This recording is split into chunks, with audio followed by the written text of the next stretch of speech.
नमस्कार दोस्तों, आप सभी का स्वागत है हमारे यूट्यूब चैनल बायोलॉजी ज्ञान बाई अखिल सर। आज हम लोग जानेंगे एक नए टॉपिक के बारे में जिसका नाम है पैंक्रियाज। आज के वीडियो में हम लोग प्रमुख रूप से जानेंगे कि पैंक्रियाज क्या है, या इसको हिंदी में हम लोग अग्न्याशय बोलते हैं, इसी को हेट्रोक्राइन ग्लैंड बोलते हैं, या इसी का नाम है मिक्स ग्लैंड। तो अलग अलग नाम इसके क्यों है? पैंक्रियाज की सिचुएशन हमारे बॉडी में कहाँ पर होती है, पैंक्रियाज के कितने पार्ट हैं, किन किन भाग से मिलकर पैंक्रियाज बना है, पैंक्रियाज में पैंक्रियाटिक एसिनी क्या है, इजलेट्स ऑफ लैंगरहैंस क्या है, इजलेट्स ऑफ लैंगरहैंस में कौन कौन सी सेल और उनके द्वारा किन किन पदार्थों का सिक्रीशन होता है, जैसे अल्फा सेल क्या है, बीटा सेल क्या है, डेल्टा सेल क्या है, एफ सेल क्या है, और लास्ट में जानेंगे कि इसके डिसऑर्डर क्या हैं, या प्रमुख रूप से डायबिटीज क्या है, किस कारण से डिजीज होती है। देखिए, आज के वीडियो का टॉपिक नेम है पैंक्रियाज, जिसको हम लोग हिंदी में बोलते हैं अग्न्याशय। पैंक्रियाज जो ग्रीक भाषा का शब्द है, जिसका मीनिंग होता है कि यूनिफॉर्म फ्लैश, मीनिंग पैंक्रियाज जो ग्लैंड है वह मेढक के लार्वा की तरह इसका डायग्राम है, मतलब मेढक का जो लार्वा टेडपोल है उसकी तरह इसका जो कि स्ट्रक्चर होता है। और एक ग्लैंड बाहर से देखने पर जैसे लगती है कि एक ही जैसे मांस की बनी हुई है। तो ग्रीक भाषा के शब्द के आधार पर इसको जो है कि पैंक्रियाज इसलिए नाम दिया गया।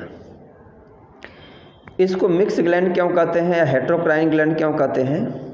तो इसका आंसर है कि पैंक्रियाज के द्वारा एंजाइम और हार्मोन दोनों का सिक्रीशन होता है। हम लोग पिछले वीडियो में एक पढ़ चुके हैं कि अगर एंजाइम का सिक्रीशन हो तो ऐसे ग्रंथ या ग्लैंड को हम लोग एक्सोक्राइन बोलते हैं बहिस्रावी। अगर हार्मोन का सिक्रीशन हो तो ऐसी ग्रंथि को या ग्लैंड को हम लोग एंडोक्राइन बोलते हैं। अगर एंजाइम हार्मोन दोनों का सिक्रीशन हो तो ऐसी ग्रंथि को या ग्लैंड को हम लोग क्या बोलते हैं? मिक्स ग्लैंड या हेट्रोक्राइन ग्लैंड। तो जिसका एग्जाम्पल क्या है? पैंक्रियाज है। पैंक्रियाटिक एसिनी जो हैं वह पैंक्रियाटिक जूस का सिक्रीशन करती हैं, जो कार्बोहाइड्रेट प्रोटीन फैट के ब्रेकडाउन से संबंधित है विशेषकर। और इजलेट्स ऑफ लैंगरहैंस को पाउल लैंगरहैंस नामक वैज्ञानिक ने खोजा था, और इसमें alpha cell, beta cell, delta cell और गामा सेल, जिनमें प्रमुख अगर हम लोग देखें तो बीटा सेल है जिससे इंसुलिन का सिक्रीशन होता है, और अल्फा सेल से ग्लूकागॉन का सिक्रीशन होता है। ठीक है, अभी जो तमाम सारे पॉइंट को हम लोग देखें, एक एक करके हम लोग डिटेल में देखते हैं। देखिए, पैंक्रियाज हिंदी में अग्न्याशय बोलते हैं। तो pancreas also known as, pancreas को हम लोग मिक्स ग्लैंड और या फिर हेट्रोक्राइन ग्लैंड के नाम से जानते हैं। अगर पूछा जाए कि क्यों, तो इसका आंसर ये कि जो पैंक्रियाज है इससे एंजाइम और हार्मोन दोनों का सिक्रीशन होता है। तो ऐसी ग्रंथि को हम लोग क्या बोलते हैं? मिक्स ग्लैंड या हेट्रोक्राइन बोलते हैं। It was first identified by, सबसे पहले इसको देखा गया था, आइडेंटिफाई किया गया था ग्रीक एनाटॉमिस्ट, ग्रीक के एक एनाटॉमिस्ट थे, अध्ययनकर्ता, जिसका नाम था हेट्रोफिलस। हेट्रोफिलस नामक ग्रीक एनाटॉमिस्ट ने जो है कि सबसे पहले पैंक्रियाज को देखा था अराउंड 300 BC, मतलब 300 जो है कि BC के आसपास। BC मतलब बिफोर द क्राइस्ट, मतलब ईसा मसीह के जन्म के पूर्व 300 ईस्वी।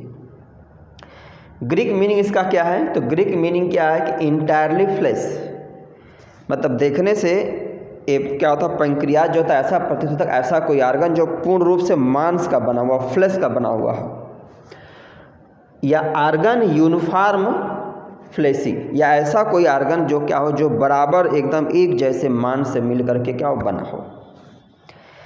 इट इज एन इलांगेटेड, अगर ऐसे देखा जाए तो ग्लैंड ग्रंथि जो है इलांगेटेड है, टैडपोल शेप का, मेढक के बच्चे जैसा, मेढक के लार्वे जैसा शेप इसका होता है। ग्लैंडुलर आर्गन है बिलो द स्टमक, स्टमक के नीचे की तरफ पाई जाती है। It develop from endoderm of embryo, embryo के इंडोडर्म लेयर से पैंक्रियाज की उत्पत्ति होती है या हुई है। स्ट्रक्चर की हम लोग बात करें तो बता रहे हैं कि it is elongated tadpole shape एलोविस gland consist of 2 part. Pancreas basically अगर देखा जाए तो दो पार्ट से मिलकर के बनी होती है, पैंक्रियाटिक एसिनी पहला और दूसरा इजलेट्स ऑफ लैंगरहैंस। तो पैंक्रियाटिक एसिनी जो क्या है, तो pancreatic acini secrete pancreatic juice that help in breakdown of carbohydrate protein fat. Meaning ये हो गया कि जो पहला पार्ट होता है पैंक्रियाटिक एसिनाई का, जो मेजर पार्ट को कवर करता है, तो पैंक्रियाटिक एसिनी या एसिनाई के द्वारा जो है कि एक लिक्विड बनता है जिसको हम लोग पैंक्रियाटिक जूस कहते हैं। इनमें तमाम ऐसी एंजाइम मौजूद होती हैं जो कार्बोहाइड्रेट प्रोटीन या फैट के ब्रेकडाउन से संबंधित होती हैं। और दूसरा जो पार्ट इसका इजलेट्स ऑफ लैंगरहैंस है, तो इजलेट्स ऑफ लैंगरहैंस का बेसिकली फंक्शन क्या बता रहे हैं कि islets of Langerhans consist of 4 cell. Islets of Langerhans नाम क्यों पड़ा अभी हम लोग आगे पढ़ेंगे। तो इसकी खोज पाउल लैंगरहैंस नामक वैज्ञानिक ने किया था। इसमें 4 प्रकार के सेल उन्होंने आइडेंटिफाई किया, alpha cell, beta cell, delta cell और चौथा एफ सेल, या कहेंगे इसको पीपी सेल के नाम से भी हम या पी सेल के नाम से जानते हैं। इजलेट्स ऑफ लैंगरहैंस डिस्कवर बाई, इसकी खोज जो कि पाउल लैंगरहैंस नामक वैज्ञानिक ने 1869 में किया था, तो इसलिए उनके नाम पर ही इसको नाम पड़ गया इजलेट्स ऑफ लैंगरहैंस या लैंगरहैंस की द्वीपिकाएँ। अब देखिए ये जितनी इस पॉइंट को हम लोग ध्यान से पढ़ें जाने, बहुत इंपॉर्टेंट एग्जाम की दृष्टि से वेरी वेरी इंपॉर्टेंट है। अब अगर ये बात हो कि अभी तो हम लोग पढ़ लिए एंजाइम का, अभी अगर हो कि नहीं इससे प्रमुख रूप से हार्मोन कौन कौन से बनते हैं, प्रमुख हार्मोन, तो हार्मोन का सिक्रीशन जो पैंक्रियाज के इजलेट्स ऑफ लैंगरहैंस से होता है। इसमें 4 सेल, अल्फा सेल से ग्लूकोगान नामक हार्मोन बनता है, बीटा सेल से इंसुलिन नामक हार्मोन का फॉर्मेशन होता है, डेल्टा सेल से सोमैटोस्टैटिन नामक हार्मोन का फॉर्मेशन होता है और एफ सेल से पैंक्रियाटिक मतलब ऐसे हार्मोन का सिक्रीशन होता है जो पैंक्रियाटिक जूस को क्या करता है, कंट्रोल करने का काम करता है। अब देखिए इनका फंक्शन क्या है। अल्फा सेल तो ग्लूकागॉन या इसी को हम लोग हाइपर ग्लाइसेमिक हार्मोन के नाम से जानते हैं। कई बार पूछा गया है कि ग्लूकागॉन को हाइपर ग्लाइसेमिक हार्मोन क्यों कहते हैं, तो इसका आंसर यह है कि जो ग्लूकागॉन है वह ब्लड में ग्लूकोज की मात्रा को इंक्रीज करता है, उसको बढ़ाता है। मीनिंग ये होगा अगर कोई व्यक्ति फास्टिंग कंडीशन में है या उसके ब्लड में ग्लूकोज की मात्रा अगर कम होती है, तो ग्लूकोज की मात्रा को बनाए रखने के लिए जो ग्लूकागॉन है, जो लीवर में या मतलब मसल सेल्स में जो ग्लाइकोजन जमा होता है, उस ग्लाइकोजन को ग्लूकागॉन तोड़ करके ग्लूकोज में कन्वर्ट करता, मतलब यह ब्लड में हमारे ग्लूकोज की मात्रा को बढ़ाने का काम करता है। तो लिखा गया इंक्रीज ब्लड ग्लूकोज लेवल। दूसरा पॉइंट रहता है बीटा सेल, तो decrease blood glucose level. Beta cell का काम क्या है, ग्लूकागॉन के ठीक उल्टा मतलब बीटा सेल जो होती हैं ब्लड से ग्लूकोज की मात्रा, जो एक्स्ट्रा मात्रा होती है उसको ये क्या करती हैं, कम करती हैं। कम कैसे करती हैं, तो जो इंसुलिन है वह ग्लूकोज को, जो एक्स्ट्रा ग्लूकोज है उसको लीवर में या मसल सेल्स में ग्लाइकोजन के रूप में लाके स्टोर कर देती हैं। और जो एनिमल में क्या आता है, मुख्य रूप से रिजर्व फूड मटेरियल होता है। तो अब ये जो इंसुलिन है, इंसुलिन जो ग्लूकागॉन का कन्वर्जन, तो प्रश्न आता है ग्लूकोज की नॉर्मल मात्रा कितना है। अगर हम लोग फास्टिंग की बात करें या लगभग 6, 7, 8 घंटे पहले अगर खाना खाए हों, तो इस कंडीशन में नॉर्मल जो ग्लूकोज की मात्रा होती है वो 70 से 90 या 70 से 99 mg पर 100 ml ब्लड। खाना के बाद या खाना खाने के 1-2 घंटे 3 घंटे के अंदर अगर हम लोग देखें तो वहाँ पे जो ग्लूकोज की मात्रा वो लगभग 140 के अगर आसपास रहे, 140 mg पर 100 ml ब्लड, तो उसको हम लोग नॉर्मल मानते हैं। 140 190 या 99 या 200 के आसपास है तो उसको एक तरीके से मतलब डायबिटिक कर सकते हैं। और 200 के अगर एबव है, जो भी चला जाए, तो क्या है, वह ग्लूकोज की मात्रा बहुत ज़्यादा है, या कहें कि डायबिटीज पेशेंट जो होगा बहुत सीरियस कंडीशन है। अब देखिए, तो बीटा सेल क्या, decrease blood glucose level converting glucose in glycogen in liver and body muscles. तो इसका रीजन यही है कि ग्लूकोज जितना हम लोगों के शरीर में ज़रूरत है उतना रख करके बाकी एक्स्ट्रा ग्लूकोज को ग्लाइकोजन के रूप में कन्वर्ट करके लीवर या बॉडी मसल में स्टोर कर लेते हैं। और फिर जब ब्लड ग्लूकोज लेवल कम होता है तो ग्लाइकोजन हार्मोन जो होता है, ग्लूकागॉन जो हार्मोन होता है, वह ग्लाइकोजन को तोड़ के फिर ग्लूकोज में बदल देता है। डेल्टा सेल की बात करें तो तो डेल्टा सेल से सोमैटोस्टैटिन नामक हार्मोन का फॉर्मेशन होता है। इसका दो बेसिक फंक्शन, पहला क्या है, decrease rate of nutrient absorption into the blood, मतलब ब्लड में न्यूट्रिएंट एब्जॉर्प्शन के दर को कंट्रोल करता है, डिक्रीज करता है। और दूसरा inhibitor of insulin and glucagon, insulin और ग्लूकागॉन दोनों हार्मोन के लिए इनहिबिटर का काम करता है। और तीसरा एफ सेल या पी सेल है, ये कुछ स्पेसिफिक हार्मोनल सब्सटेंस का सिक्रीशन करते हैं और जिनका विशेष काम क्या होता है कि पैंक्रियाटिक जूस को रेगुलेट करना है, कंट्रोल करना। अब हम लोग आते हैं एक और इम्पॉर्टेंट पॉइंट पर, डिसऑर्डर्स। पैंक्रियाज के प्रमुख डिसऑर्डर क्या थे इसमें? देखिए सबसे कॉमन जो डिसऑर्डर है वह इंसुलिन से कोरिलेट करता। अगर किसी व्यक्ति में जन्मजात क्या हो कि इंसुलिन का फॉर्मेशन हो, मतलब किसी व्यक्ति में कोई डिजीज होने से, कोई मतलब कंजेनाइटल डिफेक्ट होने से अगर उसमें पैंक्रियाज में बीटा सेल क्या हो, नष्ट हो गई हो, या किसी कारण से बीटा सेल से जो इंसुलिन बन रहा है उसके जो रिसेप्टर प्रॉपर वर्क न कर रहे हों, तो इन दोनों कारण में क्या होता है कि ब्लड में हम लोगों के ग्लूकोज की मात्रा नॉर्मल से बहुत ज़्यादा बढ़ जाती है। तो इसी कंडीशन को हम लोग डायबिटीज मेलिटस या फिर इसी को हम लोग शुगर या डायबिटीज के नाम से जानते हैं। अब इसमें हम लोग दो टाइप पढ़ेंगे डायबिटीज के, टाइप 1 और टाइप 2। अब देखिए क्या होता है, तो बता रहे हैं इसमें डिसऑर्डर में सबसे कॉमन डिसऑर्डर है ये डायबिटीज मेलिटस, या इसी को हम लोग शुगर या सिंपली डायबिटीज के नाम से भी जानते हैं। ये होता क्यों है? तो insulin deficiency causes diabetes. Generally जो कॉमन क्या है कि इंसुलिन की कमी से क्या होता है, डायबिटीज नामक रोग होता है। इसमें होता क्या है, तो patient can not use and store glucose. जिस पेशेंट में डायबिटीज होता है उसके शरीर में वह ग्लूकोज को न तो स्टोर कर पाता है प्रॉपरली, न उसका यूज कर पाता, बल्कि ग्लूकोज का सिक्रीशन जो होता है वह किडनी के माध्यम से यूरिन में होने लगता है। और इसके कारण से उसमें तमाम जो कि समस्याएं आती हैं उस पर्टिकुलर व्यक्ति में। अब देखिए आगे क्या बता रहे हैं, नॉर्मल मात्रा कितना होती है? तो फास्टिंग कंडीशन अगर हम लोग देखें तो 70 से 90 mg पर 100 ml ब्लड में होता है, और 100 से 125 mg अगर है फास्टिंग कंडीशन में, अगर हमेशा रहता है 100 से 125 के आसपास, तो इसको हम लोग ये मानेंगे कि ये जो क्या है प्री डायबिटिक कंडीशन है। अगर 126 mg या इसके एबव है फास्टिंग कंडीशन में, तो इसका मतलब क्या है कि व्यक्ति को डायबिटीज 100% है। दूसरी कंडीशन क्या है, खाने के बाद, खाना खाने के आधा 1 घंटे 2 घंटे के अंतराल पर हम लोग चेक करते हैं ग्लूकोज लेवल, अगर 140 तक है तो नॉर्मल है, 144 से 99, 199 या 200 तक अगर mg पर 100 ml ग्लूकोज की मात्रा आ रही खाना खाने के बाद, तो मतलब ये प्री डायबिटिक एक तरीके से सिम्टम है। अगर मोर देन 200 mg पर 100 से ज़्यादा है खाना खाने के बाद, तो इसका मतलब क्या है कि वह जो है कि डायबिटीज के समस्या से बिल्कुल ग्रस्त है। एक दो टर्म इसमें और आता है, हाइपरग्लाइसेमिक और हाइपोग्लाइसेमिक। देखिए हाइपोग्लाइसेमिक का मतलब क्या है, ग्लूकोज की नॉर्मल मात्रा जो है वह 70 से mg से अगर कम हो जाए तो इसको हम लोग हाइपोग्लाइसेमिक कहते हैं। इसमें व्यक्ति क्या होता है, कई बार देखा गया कि कोमा में चला जाता है। और हाइपरग्लाइसेमिक का मतलब क्या, ग्लूकोज की मात्रा 180 कहें या 200 mg पर 100 ml ब्लड में इससे ज़्यादा हो, एक्सीड कर जाए, तो इसको हम जो है कि हाइपरग्लाइसेमिक कंडीशन बोलते हैं। अब जो डायबिटीज, इसके दो टाइप देखा गया, टाइप 1 या टाइप 1 को हम बोलते हैं इंसुलिन डिपेंडेंट डायबिटीज।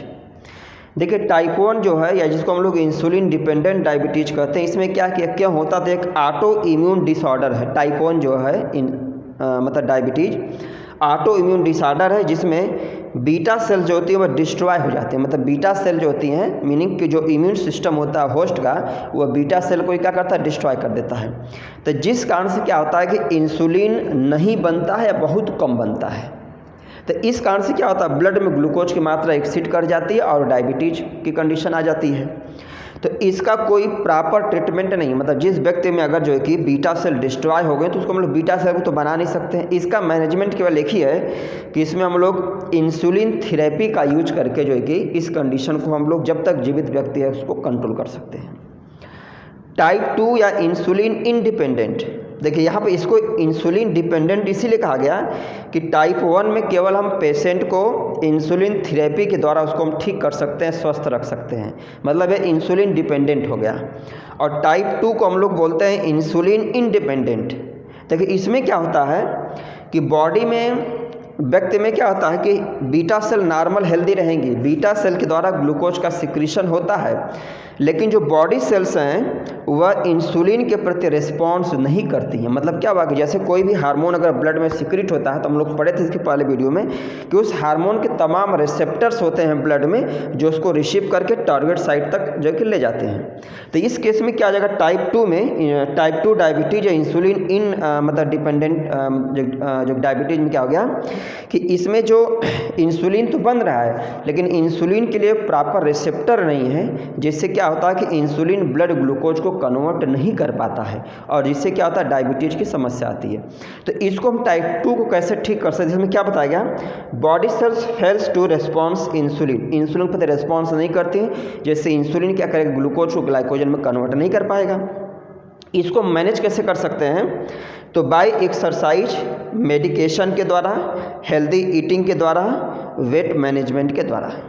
मतलब इसमें क्या है कि इसमें कुछ माइनर समस्या होने से जो मतलब रिसेप्टर होते हैं वर्क नहीं करते हैं। तो अगर व्यक्ति प्रॉपर वे में एक्सरसाइज करे, ठीक है, जो कि मेडिटेशन को ध्यान दे, वेट अगर उस अपने वेट को मतलब मैनेज करे और नॉर्मल हेल्दी भोजन करे, तो हम टाइप 2 को जो है कि मैनेज कर सकते हैं। इसीलिए टाइप 2 को हम लोग इंसुलिन इंडिपेंडेंट कहते हैं, क्योंकि इसमें इंसुलिन की आवश्यकता लेने की ज़रूरत नहीं पड़ती है। अब अगर हम लोग आज के वीडियो को 1 मिनट समरी के रूप में देखें, देखिए पैंक्रियाज जिसको हम लोग हिंदी में अग्नाशय कहते हैं, इसको मिक्स ग्लैंड, हेटेरोक्राइन ग्लैंड के नाम से जानते हैं, इसलिए क्योंकि इस ग्लैंड के द्वारा हार्मोन एंजाइम दोनों का सिक्रेशन होता है। पैंक्रियाज शुरू में इसका नाम इसीलिए पड़ा कि पैंक्रियाज ग्रीक भाषा का शब्द जिसका मतलब होता है कि फ्लेश लाइक, मतलब देखने से ऐसा प्रतीत होता है कि पैंक्रियाज मांस का बना हुआ कोई आर्गन है। पैंक्रियाज का शेप की अगर हम लोग बात करें तो यह ग्रंथि येलो कलर की है और टेडपोल लाइक, मेढक के लार्वा, मेढक के बच्चे जैसी देखने में ग्रंथि होती है। इस ग्रंथ में बेसिकली 2 पार्ट हैं, किनारे किनारे अगर देखा जाए तो पूरा पार्ट जो होता है पैंक्रियाटिक एसिनाई का होता है, बीच में इजलेट्स ऑफ लैंगरहैंस होती हैं।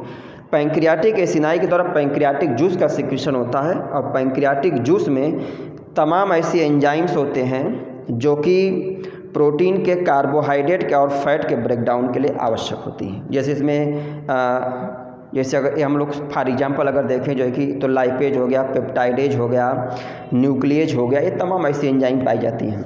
और जो दूसरा पोर्शन इसका है अभी हम लोग पढ़ें इजलेट्स ऑफ लैंगरहैंस, इसके द्वारा इससे हार्मोन का सिक्रेशन होता है। तो इजलेट्स ऑफ लैंगरहैंस में 4 सेल हैं जिनमें 3 तो बहुत प्रमुख हैं, अल्फा सेल, बीटा सेल और जो कि डेल्टा सेल। अल्फा सेल के द्वारा ग्लूकागान नामक हार्मोन का सिक्रेशन होता है। ग्लूकागान का काम ये होता है कि जब हमारे ब्लड में ग्लूकोज की मात्रा कम हो जाती है तो जो हमारे लीवर में या मतलब मसल सेल्स में जो ग्लूकोज ग्लाइकोजन के रूप में स्टोर होता है, तो उस ग्लाइकोजन को या ग्लूकोज के रूप में तोड़ के ब्लड ग्लूकोज के लेवल को बढ़ाता है जिससे हमें एनर्जी मिल सके। बीटा सेल का काम यह है कि बीटा सेल का बेसिक फंक्शन यह है कि जब हमारे ब्लड में ग्लूकोज की मात्रा नॉर्मल से ज़्यादा हो जाती है तो ग्लूकोज को ग्लाइकोजन में या बॉडी मसल्स में उसको स्टोर करता है, जिससे क्या हो कि ब्लड में ग्लूकोज की मात्रा ना बढ़े या हम लोगों की जो तमाम बायोलॉजिकल प्रोसेस में डिस्टर्ब ना हो। और जो तीसरा है डेल्टा सेल, इससे सोमैटोस्टैटिन नामक हार्मोन का सिक्रीशन होता है। ये हार्मोन विशेषकर अगर देखा जाए तो न्यूट्रिएंट एब्जॉर्प्शन की दर को कंट्रोल करता है और इंसुलिन और ग्लूकागान को भी एक तरीके से इनहिबिटर का काम करता है। तीसरा जो एफ सेल या पी सेल है, इनके द्वारा कुछ विशेष हार्मोनल सब्सटेंस का सिक्रीशन होता है जो पैंक्रियाटिक जूस को रेगुलेट करने का काम करते हैं।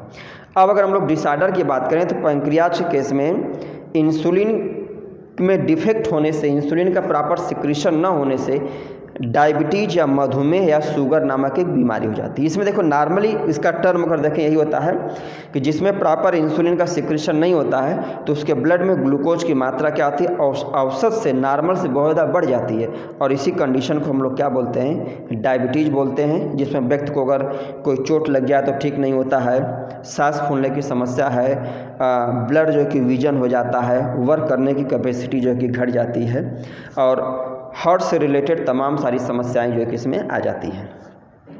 तो इसमें दो प्रकार के देखा गया, डायबिटीज़ 1 जिसको हम लोग इंसुलिन डिपेंडेंट बोलते हैं, और डायबिटीज़ 2 जिसको हम लोग इंसुलिन इंडिपेंडेंट बोलते हैं। देखिए तो टाइप 1 जो है जिसको हम लोग इंसुलिन डिपेंडेंट बोलते हैं, इसमें क्या होता है कि एक ऑटो इम्यून डिसऑर्डर है जिसमें होस्ट का ही, जो पेशेंट का ही जो इम्यून सिस्टम है वो बीटा सेल को डिस्ट्रॉय कर देता है, जिससे उस व्यक्ति में इंसुलिन का फॉर्मेशन बिल्कुल नहीं होता है या कहें 9 के बराबर होता है। तो ऐसे केस में क्या होता है कि इसकी सिर्फ एक ही थेरेपी, इसको हम एक ही तरीके से मैनेज कर सकते हैं कि ऐसे व्यक्ति को जब तक हेल्दी रहना, जीवित रहना, उसको इंसुलिन का जो है कि डोज हमेशा प्रॉपर वे में लेना पड़ेगा। दूसरा जो है टाइप 2 जो इसका नाम दिया गया, जो टाइप 2 या इंसुलिन इंडिपेंडेंट है। तो दूसरे वाले केस में क्या होता है कि इंसुलिन का फॉर्मेशन तो होता है पेशेंट में, लेकिन इंसुलिन के रिसेप्टर जो ब्लड में है वो नहीं रहते, मतलब वो ब्लड सेल्स इंसुलिन प्रति रिस्पॉन्स नहीं करती हैं। तो जिसमें क्या होता है कि ग्लूकोज का कन्वर्जन ग्लाइकोजन में नहीं हो पाता, जिससे ग्लूकोज की मात्रा बढ़ जाती है। इसका मैनेजमेंट का तरीका ये है कि इसमें व्यक्ति अगर एक्सरसाइज करे, हेल्दी भोजन करे, वेट को अपने मैनेज जो करे, जो कि मेडिटेशन करे, तो उसको हम क्या करते हैं कि जो कि रिसेप्टर को हम लोग नॉर्मलाइज कर सकते हैं। ठीक, तो ये था दोस्तों आज का वीडियो। उम्मीद है वीडियो आप लोगों को पसंद आएगी। आप लोग वीडियो को बिना स्किप किए हुए कंसंट्रेट होकर के देखिए। अगर वीडियो आप लोगों को अच्छी लगती, पसंद आती है, तो आप लोग कमेंट अवश्य करिए, चैनल को हमारे सब्सक्राइब करिए और अधिक से अधिक शेयर करिए, जिससे हमें एक पॉजिटिव एनर्जी मिलती रहे और ऐसे ही हम आप लोगों के लिए वीडियो बनाते रहें। धन्यवाद।